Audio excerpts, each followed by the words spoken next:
치유는 주님이 하시기로 오늘 말씀을 보니까 장담을 하셨어요. 보장을 해주셨어요. 제일 처음에 주님 뭐라 했냐, 기름을 부으사 이곳에 오셨는데 제일 처음 하신 게 뭐예요? 마음이 상한 자를 고치며. 주님이 그리스도로 메시아로 이 땅에 오셔서 우리에게 가장 먼저 행하시겠다고 약속하신 첫 번째 말씀이 마음 상한 자를, 심령이 상한 자를 고치시겠다는 거예요. 그래서 내가 어떤 중독이 일어나고 문제가 발생되고 또 이 사람하고 다퉜어, 내한테 이 문제가 또 발생됐어, 계속 반복되어지는 어떤 인간관계든 문제든 이것이 결과물이라는 거. 그 뿌리는 뭐다? 거부당함, 거절당함이라는 거야. 그렇다면 난 어디서부터 무엇을 거절당했고 거부당했는가, 그거를 발견하는 거죠. 근데 해답은 뭐예요? 주님이 받아주시기로 하셨기 때문에 치유는 해결되어져 있는 거예요. 그래서 첫 번째 보면 상처의 본질을 아셔야 돼요. 상처의 본질은 무엇이냐? 거부당함이에요. 거절당함. 그래서 모든 사람이 그러면 너만 거절당했냐, 나만 거절당했냐? 아니요. 인류는 다 모두 다 이 부분에는 거부당함 경험을 가지고 있어요. 누구만이 가진 게 아니에요. 다 가지고 있어요. 한번 들어보시면 알게 되실 거예요. 그래서 하나님의 도움을 받으려면 이 탐침기를 통해서 무엇이 있는가를 발견하는 것처럼 문제의 본질을 여러분들이 인식하신다면 그것을 오늘 아니면 성령에 의해서 이번 주 빼낼 수 있는 거야. 그리고 난 그거 빼냈어요, 치유받았어요는 과거를 볼 수도 있는 것이죠. 그래서 거부당함이라는 뜻은 무엇이냐면 원치 않는 대상이 된 느낌인 거예요. 그래서 나를 사랑하지 않아, 나를 밀어내는 느낌인 거예요. 이 사람이 나를 원하지 않는구나, 나를 거부하는구나 하는 그 거부와 거절이 굉장히 마음에 상처가 되는 거예요. 그래서 희한하게 이 거부당하고 나면은 그 마음 속에 나는 이 사람을 따랐는데, 나는 이걸 원했는데 그 사람은 노 하고 밀어낸 거잖아요. 거절한 거잖아요. 그러니까 그 마음에 오는 다른 감정은 뭐냐면 배신이에요. 배신당했다고 느끼는 거예요. 지나가는 사람이 나를 갖다 노 하는 거는 아무 감정이 없는데, 내가 사랑하는 사람, 내가 마음을 둔 사람, 내가 이렇게 했던 사람에게 거절당하면 그 마음에 배신 대신 그 비슷한 감정은 뭐예요? 수치심이죠. 나는 원했는데. 그러다 보면 그 반대적인 마음이 나오는 게 내 안에서 올라오는 미움, 이런 마음들이 올라오는 거죠. 그래서 내게 올라오는 어떤 감정이나 이런 부분들은 큰 가지와 같아요. 뿌리는 무엇이다? 거부담, 거절당함, 그런 부분들인 거죠. 그래서 근데 이 거절당함의 이 상처가 얼마나 쓰라리냐면 우리 마음에 남기면 좋은데 이 마음보다 더 깊은 곳, 이성에 담긴대요. 이성보다 더 깊은 기억에 담긴. 히브리어 원어로는 이 뜻이 무슨 뜻이냐면 단순한 감정이 아니라, 마음이 아니라 인격과 같은 어떤 존재 자체라고, 그 중심, 존재 중심이라고 말하는 거예요. 그래서 이 거부당하는 이런 어린 날에 거부당한 그 가장 그 뿌리화되는 그거는 어디에 가서 딱 자리를 잡았냐면 잠깐 나갈 수 있는 기억의 자리가 아니라 내 인격 존재, 나 자체, 나를 중심하는 그 가장 뿌리, 인격 존재 중심에 자리 잡고 있기 때문에 실제로는 성령님이, 주님이 말씀으로 그 영을 터치하지 않으면 사실은 쉽게 치유가 어려운 거죠. 그래서 이 상처의 원인이 어디냐? 이 본질은 거부인데 이 원인은 어디에 있냐? 사람이 어떤 경험에 의해서 되는 거예요. 근데 이 어린 학창 시절에 내가 누군가에게 수치를 당했다든지 뭐 왕따를 당했다든지 뭐 외국인으로 살다가 왜 그렇잖아요. 다민족들 좀 거절당했다든지 뭐 어떤 여러 가지 내가 기억할 수 있는 시기에 거절당함, 뭐 조롱당함, 수치당함, 부끄러움 당함, 여기에서 나만 빠짐, 이런 것들이 있을 수 있지만 보통 가장 기억도 못하는 시절에 당할 가능성이 굉장히 높아요. 그렇게 누구냐면 부모로부터의 거부예요. 근데 사람의 가장 가까운 시작의 인간관계는 어디서부터 시작돼요? 뱃속부터 시작해서 이 아이가 태어났을 때 부모의 육아부터 시작이 되잖아요. 그래서 가장 거부가 우리가 기억 못하지만 우리가 가장 그 영혼의 깊은 중심의 인격에 있는 그 상처의 뿌리는 부모에게로부터 왔을 가능성이 굉장히 높은 거예요. 그래서 부모에게 왔다면 세 가지 종류가 있어요. 첫 번째는 원치 않는 임신이에요. 내가 지금 결혼하면 안 되고 임신하면 안 되는데 내가 젊은 날에 원치 않는 임신을 하면 왠지 내 인생을 이 아이가 나에게 기스 줄 것 같고 막 그런 마음이 있잖아요. 그래서 이 마음 속에서부터 아이가 탯줄을 통해서 이걸 다 받아 먹잖아요. 그러다 보니까 그 아이가 탯줄을 통해 받아 먹는 나중에 그 모양도 엄마 닮고 아빠 닮았지만 뭐도 닮았어요? 마음도 닮았죠. 성격도 닮았죠. 이게 보이지 않지만 DNA로 해서 정서적인 거, 마음적인 게 다 내려가는 거예요. 그래서 제일 원치 않는 임신을 했을 때 살기도 막막한데 내 뱃속에 애가 들어섰네? 이러면서 애에 대한 막 기쁨으로 맞이하는 게 아니라 거부함. 이런 것들이 이제 저 좋은 예잖아요. 저 좋은 예. 내가 딸을 낳아야 되는데 장성 가정에서 딸만 낳고 있어요. 아들 안 낳으면 이제 이 조선시대 같은 배경 속에 우리 엄마가 얼마나 며느리로서 그냥 부끄러웠겠어요. 그럴 때 이번엔 아들을 낳아야 되는데 이번엔 아들을 낳아야 되는데 그 불안감이 제 이 DNA 속에 이 세포 속에 박혀 있을 것 같아요. 엄마가 또 딸이면 어떡하지? 또 딸 낳으면 어떡하지? 지금은 딸을 못 낳아서 자녀를 안 낳는 시절인데 예전엔 틀리잖아요. 그래가지고 딱 낳네요. 딱 낳았을 때 제가 응애하고 태어났습니다. 그때 우와 이래야 되는데 아이고 딸이네. 어디 자식 없는 집 있으면 좀 보내세요 하고 의사 선생님한테 첫 이야기가 그 말을 했다잖아요. 근데 제가 어떻게 애기 태어난 그 영세에 태어나자마자 어떻게 이걸 기억할 수 있겠어요? 그쵸? 근데 그때 우리 엄마 뭐랬냐면은 애비야 가자 이러더니 우리 시어머니, 우리 엄마의 시어머니가 우리 아빠를 데리고 또 딸 낳았다고 그 성바로 병원에 태어난 저를 두고 애비야 가자 그러더니 그 실망한 마음을 데리고 아빠를 데리고 싹 갔는데 누워서 그것을 보는 우리 엄마 마음이 얼마나 한이 되었으며 제가 자라날 때 이걸 제가 어떻게 기억하겠어요. 우리 엄마 한으로 계속 얘기하는 거죠. 그러니까 제 머리에 박힌 거죠. 그럴 때 엄마는 자기 한으로 얘기했겠지만 뭔가 이제 어릴 때는 뭘 몰랐다가 어렸을 때는 거부당했을 거 아니에요. 저를 환영하지 않았으니까 어디 윗무기나 처박혀 놓고 열심히 일하셨겠죠. 저 기억 못합니다. 그러나 제가 인지할 수 있고 인격이 되었을 때 우리 엄마가 이거를 수만 번은 얘기했을 거란 말이죠. 제 영혼에 각이 맺혀졌을 거 아니에요. 그때 느낀 제 감정은 뭘까? 내가 태어났을 때 다들 반가워하지 않았구나. 난 태어나지 말아야 됐는데 태어났구나. 뭐 지금은 제가 이해시키려고 이렇게 얘기하지만 알 수 없는 그 거절에 대한 영이 제 마음 깊숙한 10년 가운데 뿌리 내리니까 다 나를 환영하지 않을 거야. 뭔가를 하면 자신 있게 할 수 있는 DNA, 머리, 지식, IQ, 감정, 좋은 달란트가 있을 수 있는데 뭔가 행동할 때는 뭐가 나오겠어요? 자신 없어. 난 못해. 이런 것들은 가지라는 거죠. 그러다가 나오는 어떤 부분에 있어서 무시당하고 거절당하면 그 거절 때문에 사람들에게 자신 있게 나서지도 못하는 그런 것들은 아주 또 작은 가지로 나의 어떤 태도가 나올 수가 있는. 그 뿌리는 어디다? 부모에게로부터 원치 않는 임신, 원치 않는 거절. 두 번째는 뭐냐면 태어나긴 태어났어요. 잘 태어났어. 그래 너무 환영했어. 하지만 살다 보니까 너무 힘들어서 부모들이 그 부모에게 사랑을 받지 못했으면 또 그 자녀에게 사랑을 줄 수 있는 그게 없거든요. 그러다 보니까 자라면서 사랑을 충분히 받지 못한 거예요. 옛날 부모님들 다 그랬죠. 일하기 바쁘시고 세탁기가 있습니까?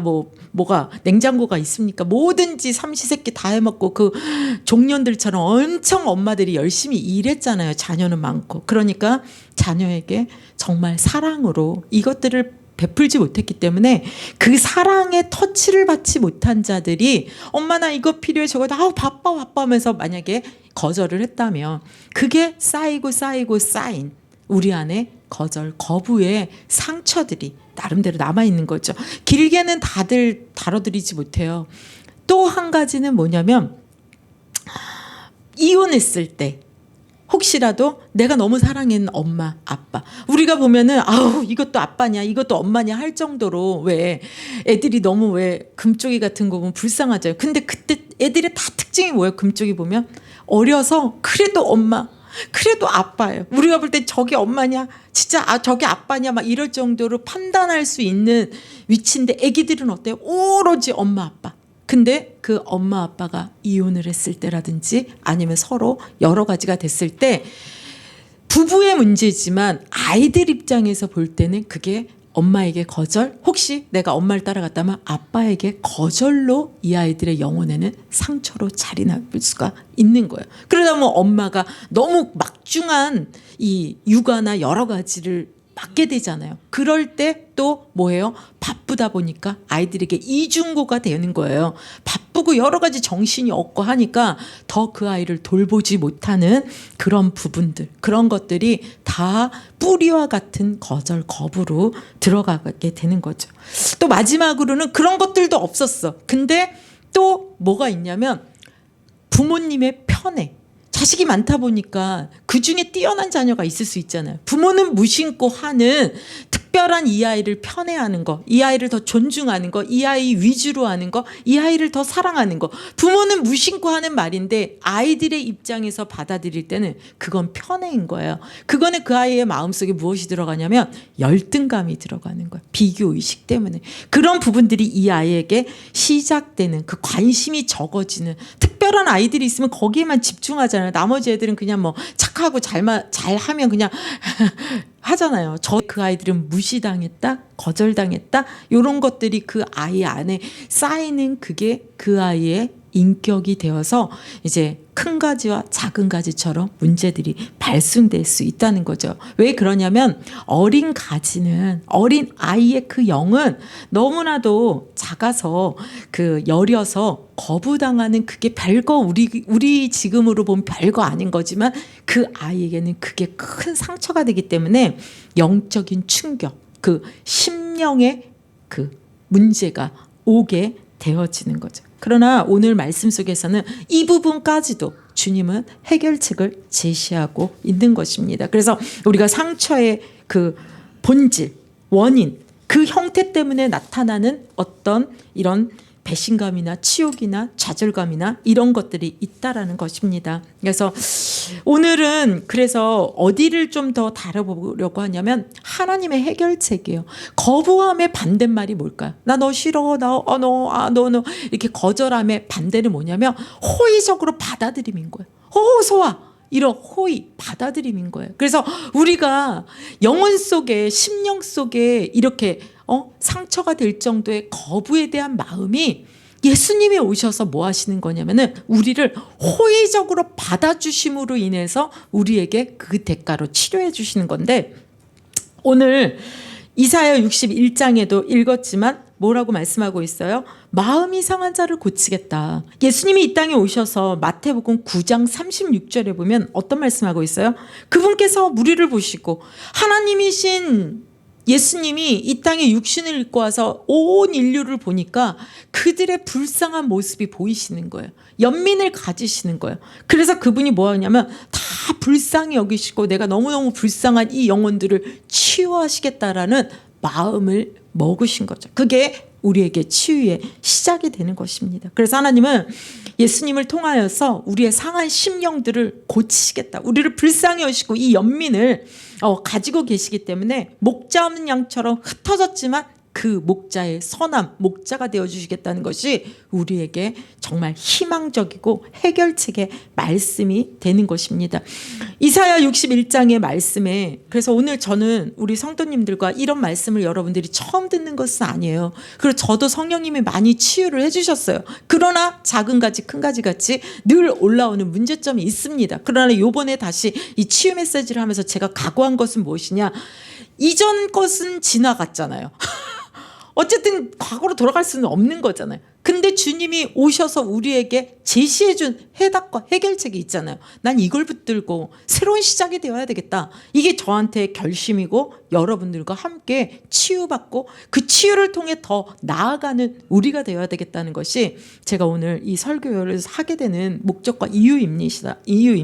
그래서 이 주님이 이사야 61장 1절부터 3절을 3주 4주 계속 할 거예요. 그래서 그 사이에 여러분들이 이것을 굉장히 묵상하시고 이 말씀에서 여러분들이 답을 찾으시면 좋을 것 같아요. 주님 뭐라고 말씀하시냐.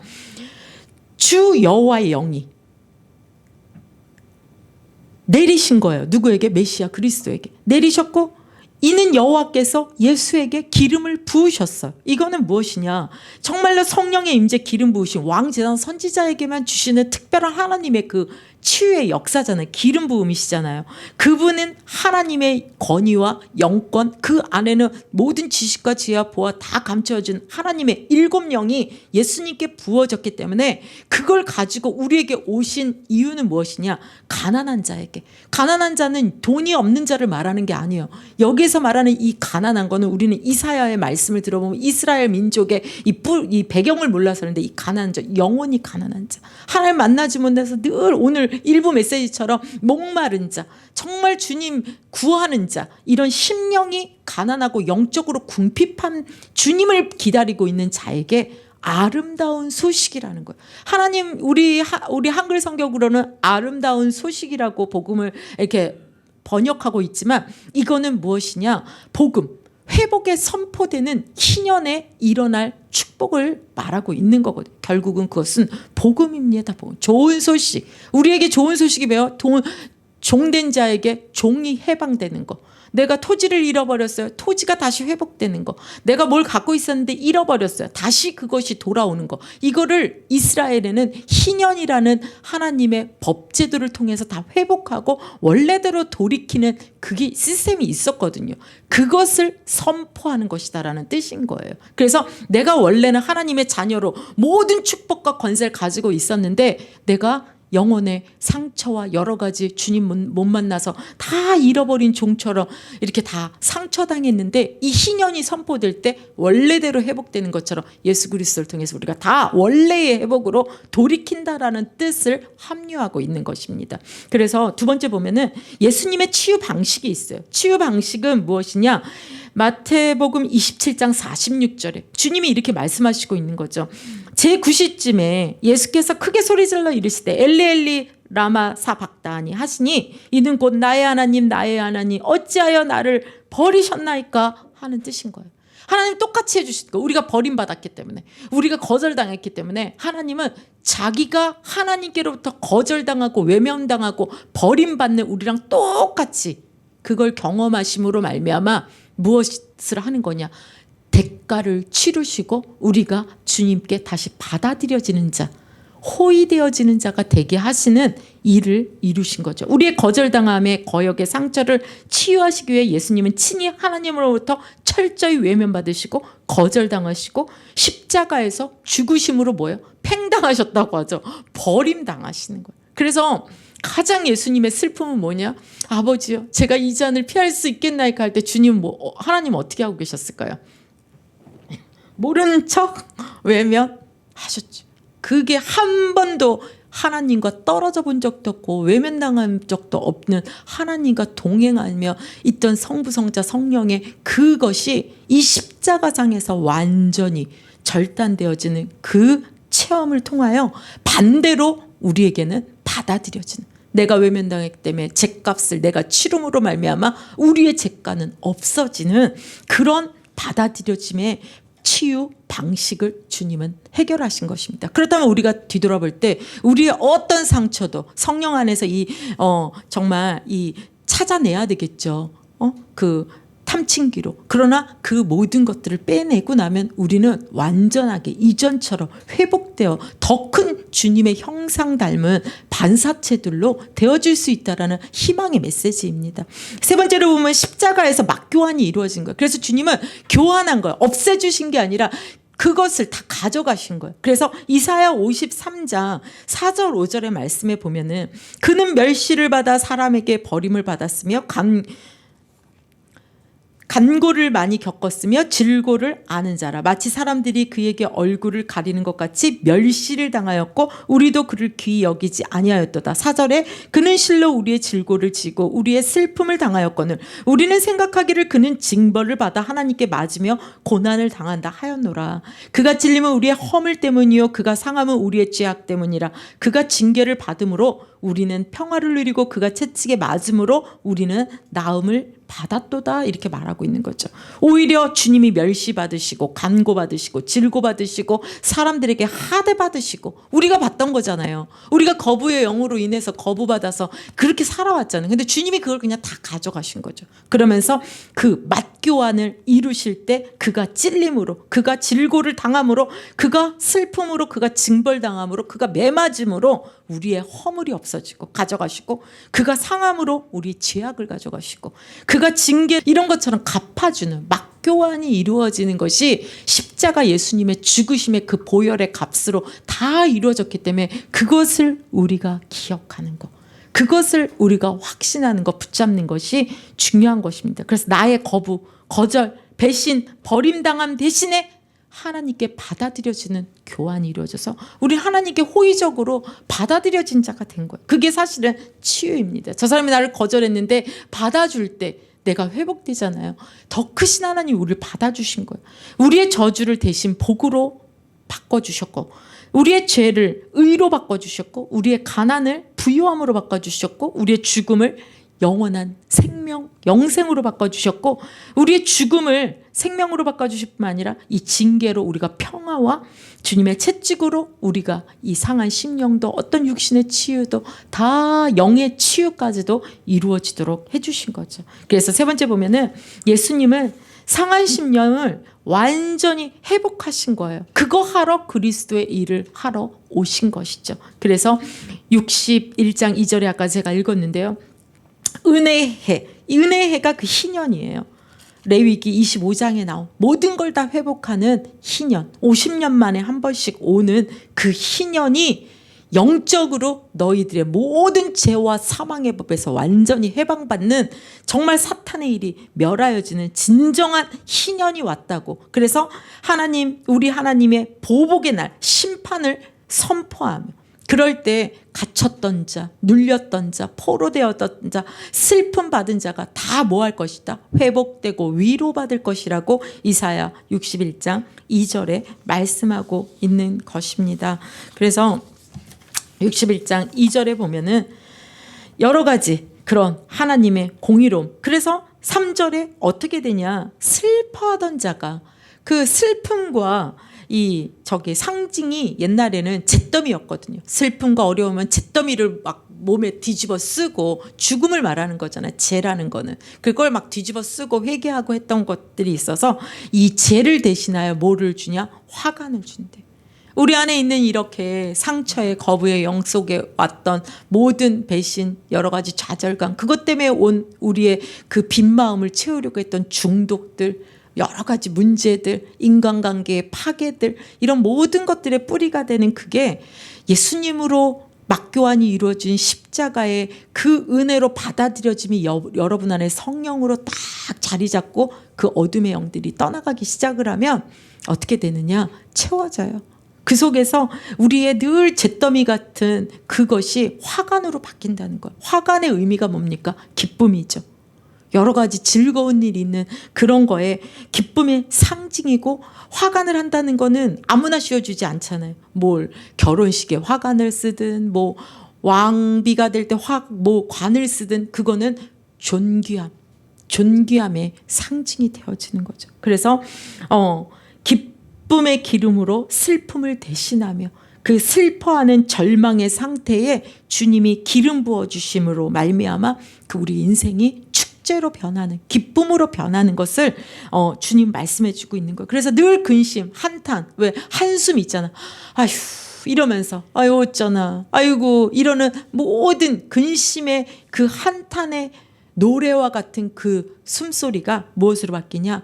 주님 감사합니다. 노래가, 콧노래가 절로 나오는 찬송의 옷으로 우리를 바꿔주셔서 우리의 정체성을 완전히 변화시켜 주는 거죠. 뭐로? 의의 나무로. 의의 나무라는 것은 3절에 이렇게 나와요. 곧 여호와께서 심으신 그 영광을 나타내는 자. 하나님이 우리를 의의 나무, 죄의 나무로 두는 것이 아니라 그리스도의 영광으로 받아들여준 호의로운 자가 돼서 우리 안에서 주의 영광을 다시 반사체로 나타내는 하나님이 그러한 자로 우리를 바꿔주시는 것이 우리의 정체성이 된 것입니다. 사실은 그렇기 때문에 제가 이 자리에서 이렇게 복음을 전할 수 있고 여러 가지 상처는 있었지만 주의 성령이 친히 와서 우리를 변화시켜 주셨기 때문에 그러한 상처에 매이는 것이 아니라 그런 마음은 불쑥불쑥 저에게 그런 감정이 올라오지만 이것은 뭐다? 내 것이 아니다. 십자가에 못 박고 성령이 나를 하나님의 자녀로 삼으시고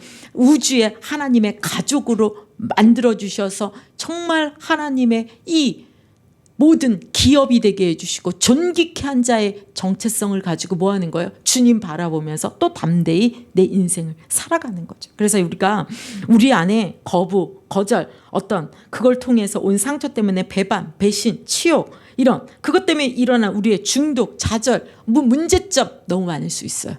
그러나 이 시간에 기억할 것, 십자가에서 주님이 맞교환을 이루셨다. 나는 의의 나무다. 내 안에서 하나님의 영광을 드러낼 존귀한 자로 왕같은 제사장으로 나를 삼아주셨다. 성령님 안에 이것을 내어준다면 내 안에 있는 모든 이 파편과 같은 것들을 성령이 핀센트로 하나 끄집어내셔서 여러분들이 아물게 해주시고 흔적은 남을 수 있을지 모르지만 오히려 그것을 통하여 하나님의 더 큰 영광을 나타내는 그러한 자들로 이끄실 줄 믿습니다.